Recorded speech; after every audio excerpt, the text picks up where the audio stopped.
I spent a lot of time studying branding. And a lot of time when people think of branding, they think of logos, they think of colors. Does blue mean trust and everything? And they stole that just because it meant that for IBM, and they don't realize that I could change that on any day of the week and make that not true, right? Some idiot misread a survey somewhere, and basically blue means trust. No, it doesn't. It did to that guy. The trick in branding is actually really cool because what they are trying to do is actually take and turn an entity into a pronoun, literally go, I want Kleenex to be thought of as a person. I worked on Marie Callender's. You guys know the restaurant, the pies?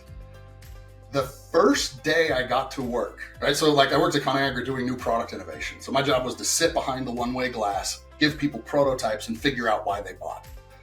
The first day I showed up, that's what I did. I walked into a focus group sitting behind the one-way mirrors for Marie Callender's. And I shit you not, 6 people walked into the room and every one of them said, oh, what are you going to cook tonight? And I don't know. I'll probably just go grab something from Marie. They literally talked about Marie Callender's as a human, as a person in their life that would help them prepare dinner. It was mind-blowing to me. I'm like, wait, it's not a Marie Callender's pie. They're like, no, I'll go get something from Marie. She got a pot pie or something. But they literally used it as though it was a person.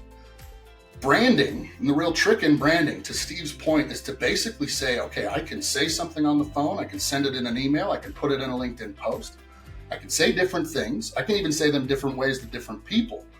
But the real goal of branding, you make something, I don't know, I'll have to look this up because I haven't said it in so long and I'm sure it's different now, but it's something like 700 decisions before 9 a.m. You make a ridiculous amount of decisions.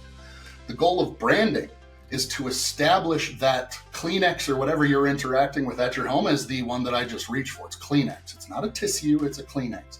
That you're skipping the decision friction. So when you come up with that content, you can say it different ways, but the real trick, and again, what you can scale really cool with AI, is actually using the same narrative so that you produce the same emotional and functional benefits, regardless of how you say it. If you can do that really consistently, like with Wrench, I can tell you our branding, our messaging actually has the equivalent of a blueprint, a framework. I can show this thing to you.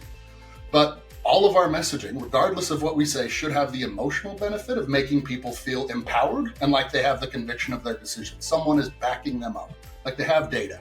So they're not guessing. So we go, yeah, I don't care how you say it. You should say it with conviction and you should know we back our shit up. So that when you do go to it, you go, look, I checked. And our goal there is, regardless, when you do, you start expecting that. We give you that sensation every time you work with us.